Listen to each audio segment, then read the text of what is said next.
you for joining me. I'm excited because Excited I, as well. I started listening to your podcast off a recommendation. Someone in the office was like, "Oh, you listen to podcasts, didn't you?" And I said, "Yeah." And he said, "You know whose podcast you should listen to? This one." And he showed me it, and I love it.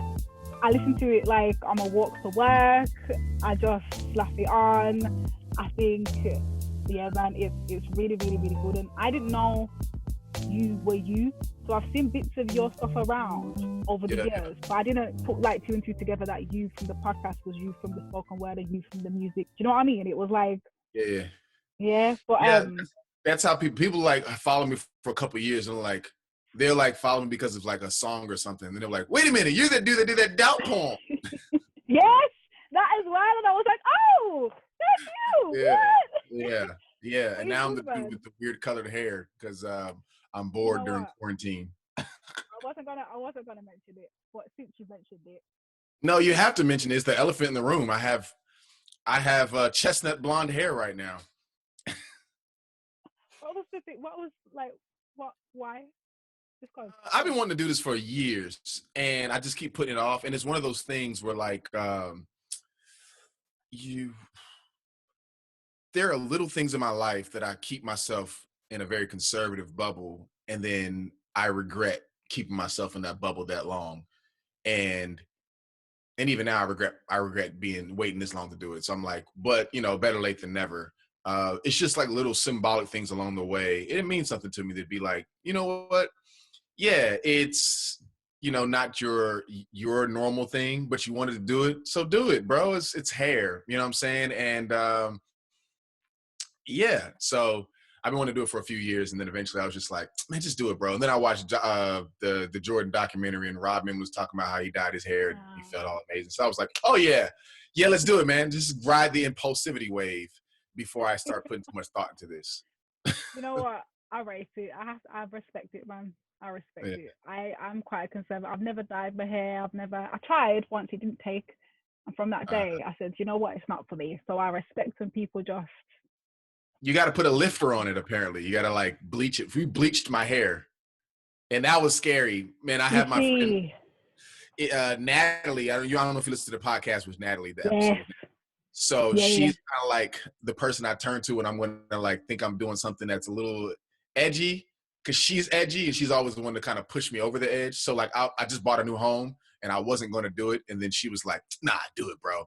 And she convinced me to do it. And so then I called her again yesterday. I was like, well, I kind of want to, take it subtly and we're not going to bleach it first. We're just going to do the dye. She was like, nah, if you're going to do it, man, you got to do it. I was like, well, what about just the tips? It's like, nah, don't do just the tips. If you're going to do it, man, do it, dog. So, go all the way in.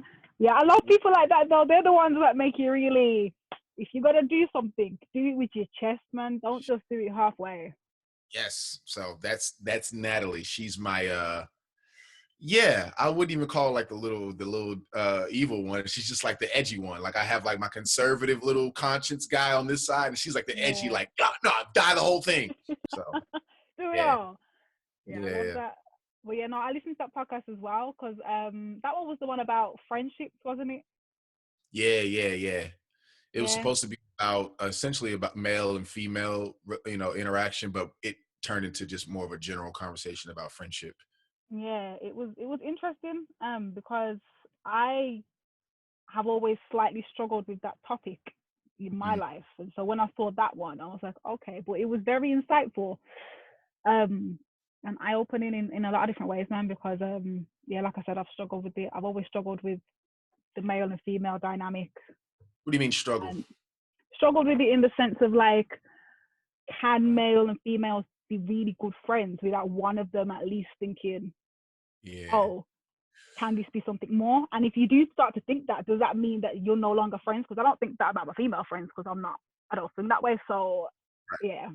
No, well, I will say this though. It is actually, I mean, I guess I should put a disclaimer on the actual episode in the sense that like, more times than not, it's somebody thinking like, there could be something there. And that's and that's been my experience. Like there's been a lot of people, but I don't know if I necessarily blame them per se. I think that's just what we're being taught to think like, if you get along with somebody, then maybe there's something there. And it's like, or you could just get along with a lot of different people, male or female, and they're dope. And then you're going to marry one person, but you can still get along with a lot of different people, Yeah. whether they're female. And so, you know, I've had that question for a while too. And I thank God that like I have had people. I've sort of, again, the conservative side of me. I'm so my mom and so my dad at the same time. My mom is the uber like overthinking conservative. Like can I say crap on the radio? I don't know. I said crap one Go time for it. when I was a kid, and my mom was like, "What'd you say?" Like, so that's how conservative my mom is. And then my dad is like, not the complete opposite. He's conservative as well, but like just different. Like he's more of the like. I haven't even told my parents I dyed my hair, by the way. So like I know how their conversation is going to go. My mom's going to be like, "Joe, what did you do? Did you do it yourself? You could have burned your hair." Like, she's going to ask all the questions, and then my dad's going to be like, "Hey, babe, sometimes he want to dye his hair." And so I take that same approach to like male and female. Like on one side, like super duper conservative about it, like, I don't know, it's kind of weird. And the other side of me is just like, man, like there could be risk, but there's also like good risk, like the risk that you could possibly like gain some truly dope friends. And Natalie has become one of those of several women friends, especially, you know, when we're talking about in this sort of age of like want to affirm women and see women as more than objects and stuff like that. Like the bare basis of that is like, yo, can you just be friends with a woman because she's a person? Like that's like at the bare, I think maybe not the bare root. I think the bare root is the fact that they're made in the image of God, but just a few levels above that is, yo, we can't even talk about, you know, affirming and loving and wanting to see women flourish in their own right without just saying, can you just be friends with them, dog? The other side of it is in the Christian space, you know, like, so, and not to say that objectification has not happened in the church, but I'm saying on the broad scale is like the objectification of women in a physical sense. But then like within the church, it's this like, can you see her as something other than a potential spouse? Like, and women as well. Like, it's like, I'm not objectifying you. I think you're dope. So dope that I want to marry you. And like, and Right it's away, automatic. tomorrow.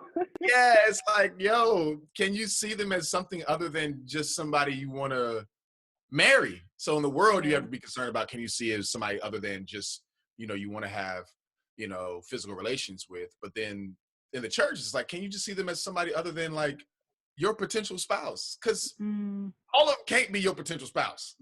You know what? You're right. Yes, like you are correct. Like it's not possible. But I think in church it's difficult though, isn't it? Because in church you get, as a woman, you get a bit. For me, the churches that I've gone to, there's been a lack of men, and so I was always told. Say that again. So that's all churches, not just your church. In church in general, there's a lack of men. So for women, it's like you see a man in church, you're like, there's a man. At least, maybe not from a official statistic, but from my own observation, women are more religious than men. Women are more devout than men are when it comes to faith. And so you find not only more women in attendance, but you find more specifically more women who are more serious about their faith. And so you have this dilemma. And I was just talking about this on the Zoom hangout that I did on my little Patreon club, and like the tears that women have to like go through to realize just how serious the problem is. So you're like, okay, I'm a Christian woman who wants a Christian man. That's one notch down. That rules out like a bunch of other men, right? Yeah. I'm a Christian woman who wants a black man. You know, like I'm a Christian woman who wants a man who has a same degree or similar degree as mine. Bam. And like, it just kind of like, so even before you even get into like superficial preferences, it's just like kind of like just general things. The landscape can be a bit rough. And so and I'm still trying to figure out what as men are we supposed to be doing practically to sort of resolve that, because there has to be some type of resolution.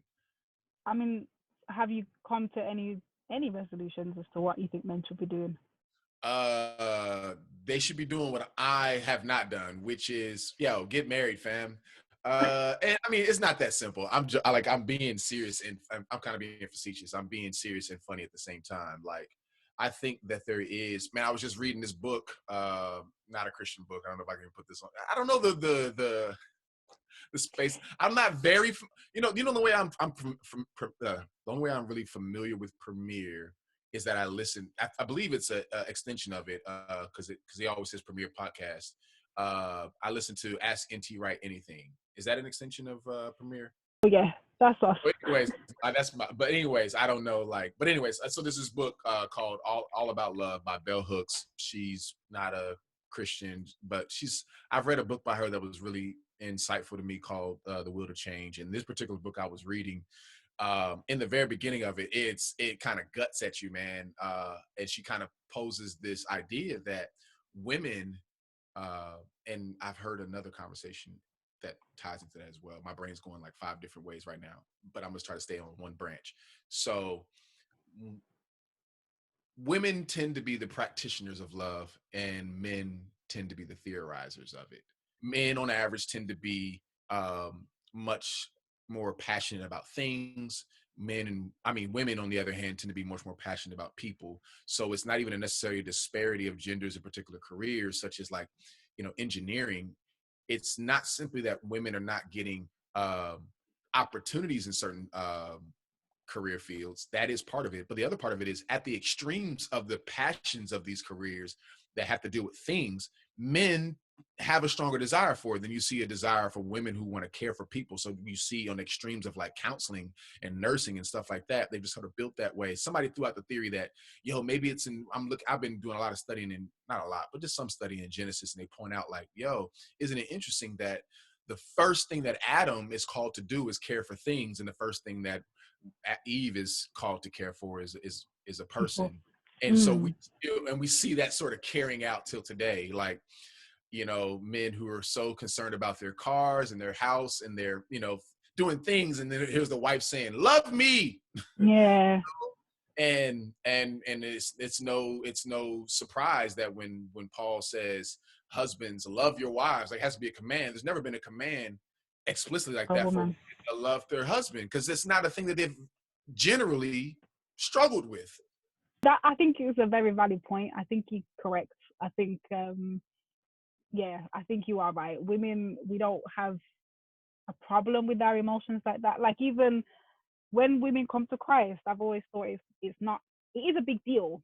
Obviously it's a big deal, but when men come to Christ, it's different, isn't it? Because for a man to kind of throw off his arms and say, I love you, God, that's an emotional thing to do. Whereas women, because we're just built like that, it's like that's a natural thing. So I think, men are more, they're not as on that emotional side. They don't have to, it's harder for them to do the love side, and that women, that's who we are. Like, and this culture that try to makes men much more hardened than they have to be just adds to that. I was just seeing this video, I think it was on Instagram or something, like when a gangster comes to Christ and like this dude's like having this like cognitive dissonance in church, like he's hearing this sermon, he's hearing this, I think Never Would Have Made It by Marvin Sapp is playing, and he's like kind of tearing up, but he's also kind of wrestling with this idea of like, I'm a thug, man, hold on, dog, like I don't want to lift my hands, I don't want to.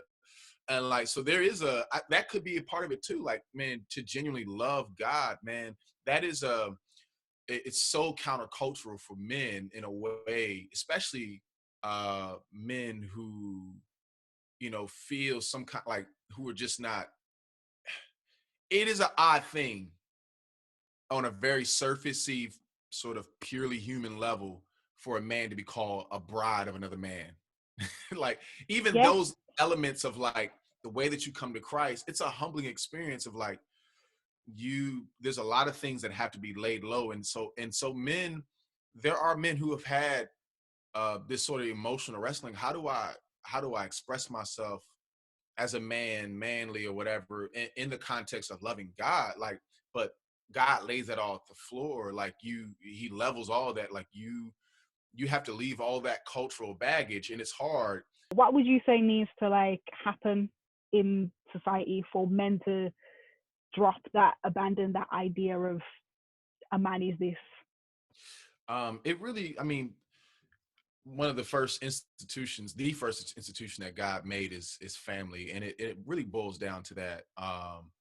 To see, you know, more, and I think we're seeing more of that too, particularly from people that look like me, like uh, of men being very masculine, loving fathers. I made a poem about this called "Foreign Masculinity," and I kind of chronicle. And I actually have already recorded the podcast with my dad. I just haven't put it out yet. And we talk about masculinity and how my dad flies in the face of cultural masculinity, and I didn't know what to do with it even as a kid. To have a man, my dad is a manly man. Like he's like, there's nothing, you know, now that I see it in retrospect, nothing soft about him, quote unquote. But and I mean that in negative. It's good to be soft, but I'm saying nothing soft in a negative way about him, nothing weak about him.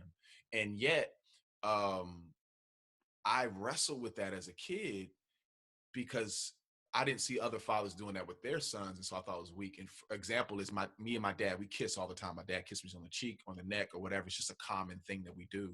I hug my dad every time I see him. Before hello and goodbye. It's all hugs. I love you. We never leave without saying I love you. Never hang up the phone without saying I love you. It's just our way of saying goodbye. Very, very mushy stuff, right? And so I think my dad laid a really great foundation, even if I had wandered away from that because of cultural influence. I'm coming back to like who he's raised me to be, is to be okay with like, no, you're a man. Like you're a man. You do things with your hands, and you protect and you care for people, and yeah, you're a provider. You're a protector of people who are more vulnerable than you, whether that be the poor, whether it be women, or whatever it may be. Like that's your role in society. And so I think, and at the same time, he has this softness. Like it's nothing weak to say I love you and I care about people, to smile. And my dad is one of the kindest people that you'll ever meet. And so he flies in the face of a lot of cultural masculinity.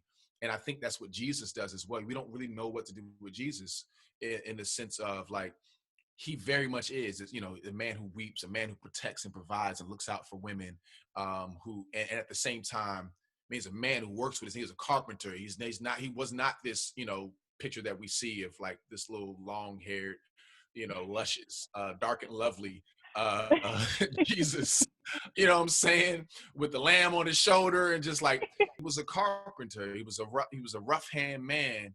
And at the same time, a very caring and compassionate and soft man, and still a man who cared enough about others that he would sacrifice himself, even to death on the cross. Like, so he flies in the face of selfish objectifying masculinity.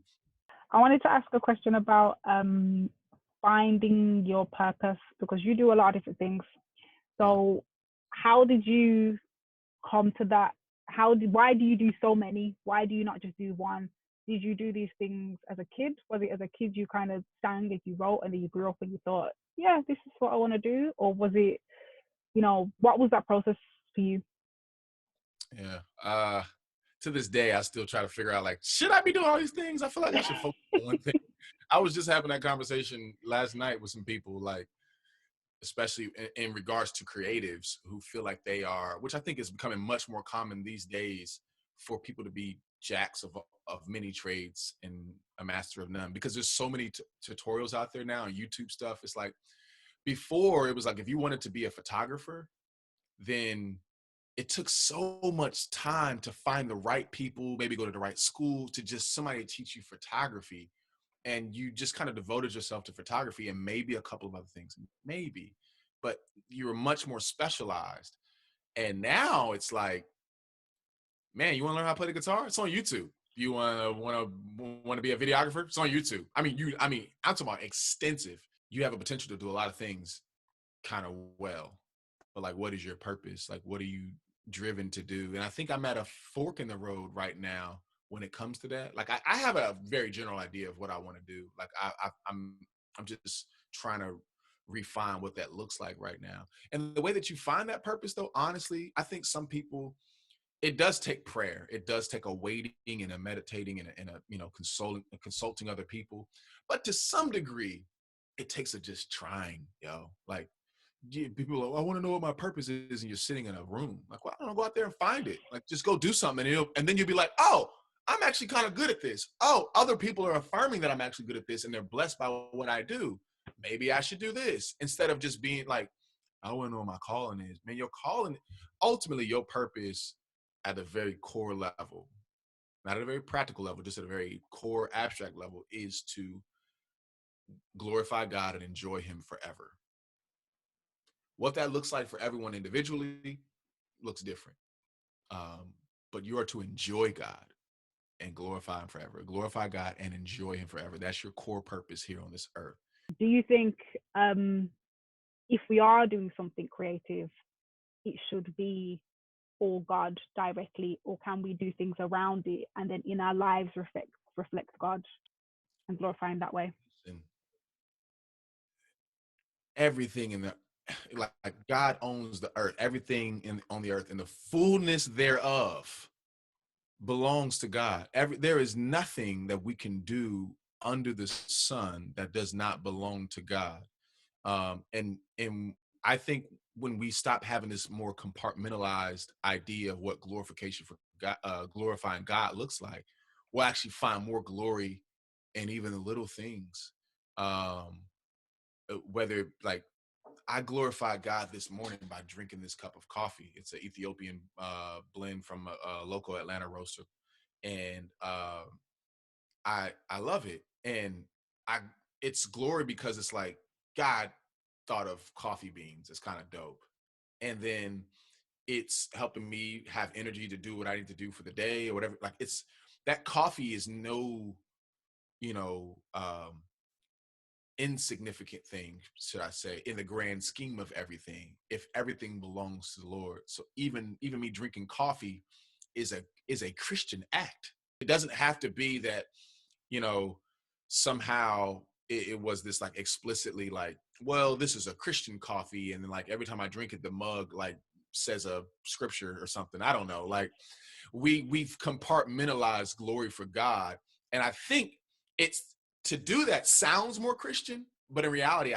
in my opinion, sounds less Christian, because now you feel like there's some things that belong to God, the sacred, and some things that don't belong to him, as if the stars in all their secularness and all there's nothing quote unquote Christian about a star unless we know as a Christian God made it. And then now it's very Christian, but there's no scripture written on it. It doesn't play gospel songs at night. It's a star and it's just there. More importantly, it's about your conscience to God. I love how KB says in one of his songs, he says, I love God, I do what I wanna. I love God, do what I wanna. And he says this in person. He always says, man, love God, love people, do whatever the heck you want to do. And that is to say, if you truly love God, then you will truly love people. And if you truly love people, you've fulfilled the commandments, and that's going to color the way that you express whatever you do. And so that's the litmus test. Is not so much, do I say Jesus enough in the song? The litmus test is, do I truly love God? Am I really doing this out of a love for God, out of a love for people? And if you've marked those things off, then man, you're not just good in my book. You're good in the book of, you're in his book. And then everybody else can have their opinions, what they want to have, but love God, love people, do what you want. I want to slightly bring it over to current events and what's going on in the world at the moment. What's going on in the world right now? Coronavirus, isn't it? The what? Coronavirus. What's that? It's this thing that's taken over the universe, and it's a bit mad. Really? Yeah. No, I haven't been out in like 8 weeks, so I wouldn't know. I mean, maybe that's why. Or if we don't want to call it coronavirus, something that's going on in the world right now that we don't want to mention by name. Lessons, has it taught you anything? Are you learning more about yourself? I know a lot of people are on this whole, we have to come out of it speaking 10 languages and let's read every book in our, library. Are you learning anything, or are you just going about life as it is? Yeah, so I kind of paced myself in this thing, and maybe I'm still pacing myself too much, but like I think that I've had to learn to make some rhythms for myself, a new rhythm, because we all had a regular rhythm going on for a while, with whatever jobs or whatever occupations we had going on. And this is like the quote unquote new norm. And so having to be intentional about just scheduling out your week again. And I'm not very good at that. I sort of let life come to me. And which is cool when you like have shows and stuff that are coming to you. You're like, oh, well, I don't have to plan out next week or whatever because I got a show. You know, I got on the road, I got a tour or whatever. I got to plan for that. But when there's nothing happening, what do you do? What do you like? Where do you get that dopamine from? Where do you run to find that pleasure and satisfaction when you're not able? Right now, you're not really inspired, and so I think that's when you have those dry moments. That's a perfect time to like maybe the Lord is saying you need to come to me and find your dopamine here. You know, because like I said, our main purpose in this life is to enjoy God, to glorify God and enjoy him forever. We were made for pleasure. We were made to seek pleasure. The problem is we're wanting to search other places for our ultimate pleasure. And then when those places start to dry up, the stage, Instagram, content likes, or whatever it may be, we get in this slump because we're not getting the dopamine hits. Like, what do I need to find pleasure and I'm not finding pleasure. I'm getting depressed.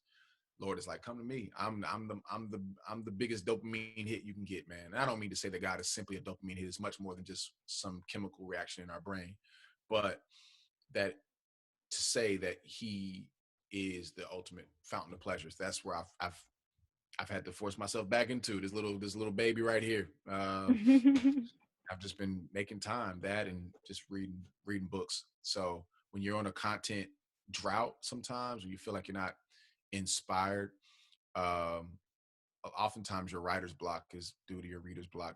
If you're not consuming stuff, then you just need to sit down, stop trying to force stuff out. I want to know as well if you have written anything during this quarantine time, spoken word sense, that you would be willing to share with us. No, I haven't written any. I haven't written any spoken words in the past few weeks. I've been mostly concerned with like, yeah, I've been doing stuff around the house, putting up blinds and random stuff like that. I've more so, I don't know if I can even share it. What I have been writing is I've been trying this thing where every time I read something, I journal it. I journal my thoughts about it. So I've been like kind of wrestling through Proverbs right now. But what I can share with you, if y'all want to hear a spoken word, it's an old poem that I never put out. And I like it. I was saying it, I was on a Zoom call the other day and I was like, this is actually a pretty good poem. And I totally forgot about it. I gotta find it real quick. There we go. So this poem starts off very again, it's an object, right? And so therefore it starts off almost kind of rambling. It's not very poetic at all, but then it like you just gotta pay attention because it turns the corner pretty quickly, which is kind of my style, is to write, kind of catch people off guard with very lighthearted, jokey stuff, and then all of a sudden it's like, oh, you were being serious. So anyways, this poem is called My Bed, which ultimately it doesn't end up being about my bed. So, all right. It starts off very cheesy too, by the way. Again, this is just me laying on my bed writing about my bed. My bed. I never knew how close me and my bed are until now. My bed is friend. It always has my back. You get it because you lay on the back. All right. No, let's keep moving. Held me in my most sinister thoughts when the sun collapsed, and hears my most holy prayers when the moon falls asleep. This year, life invaded my space unannounced, like a coronavirus. Like a mom who believes privacy is a lie created by the Illuminati, life moved in faster than I was ready, with a platoon of ghosts and emptiness. But my bed stood still as a fort. My bed is long enough for me. I'm 6'7", really tall. I don't know what that is in meters, whatever. But when you're this tall, everyone thinks that your feet hang off the edge of the bed. But my bed is long enough for me. I sleep slightly diagonally, but my bed is long enough for me. My bed is clinic. When sore and stale, my bed soothed me when I couldn't move, like sleep paralysis. I don't know if y'all know what sleep paralysis is, but sleep paralysis is when your body is asleep, but your mind is 3 steps ahead, wide awake. You think you can just get up, but you don't, because you can't. So you get super frustrated because you can't move, and there's nothing you can do about it. So you start squirming, or at least you think you're squirming because, again, you can't move. Just Google sleep paralysis. There's literally a picture of a little midget demon sitting on someone's chest. It's creepy, and that's exactly what it feels like. And my bed just squeaks with humor. My bed has watched me sin and return to the stench of lies and lust, stitch myself in a quilt of shame, tried to use bed sheets to cover myself again and again, but my bed just laid there stained and silent as lambs. My sins have been more than sheep I could count. This wooden frame has never condemned me, even when I've been too embarrassed to return here. But my bed is love, and my pillow forgives, never tires of tears, just accepts me even when I don't know who me is. No matter adulterous thoughts I had at noon, it begs me to lay down at midnight. I don't want to talk or explain why I'm here again or alone. I just want to lay here. And my bed is altar. Here, I offer countless sacrifices of praise and prayer, lay my broken spirit on bed springs. They welcome me at night like an open grave, to be resurrected to new mercies at morning. Dead skin cells shed in my sheets is proof my bed has watched me become made new every day. Every dawn is Easter. Count a sheep for atonement until repentance cloaks me and I can no longer hide under shame and sheet and midget demons until I am tired of just laying here. And that is it. Wow. So the bed is Jesus. It turned into Jesus. I don't know if people caught that, but yeah. No, I loved that. I absolutely, when people say that they love their bed, it's like you don't really, you don't think about how much your bed is there. It's part of your life, yo. It's been part of your life. We just take it for granted, yo. It's like you spend a third of your life in a mattress. That sounds a bit sad, but right, no, 8 hours out of 24-hour days, you spend it in a bed, yo. That's a huge part of your life. So that was incredible, man. Yeah, well, thanks. I appreciate it. There's an object, right? So there you go. Some not new stuff, but new to y'all and unreleased. So there you go. Everyone will really appreciate that, man. This has been fun. I wanna let you go because I don't want to keep you for hours on end. But honestly, thank you for talking to me. Thank you for replying to my DM. I appreciate you reaching out.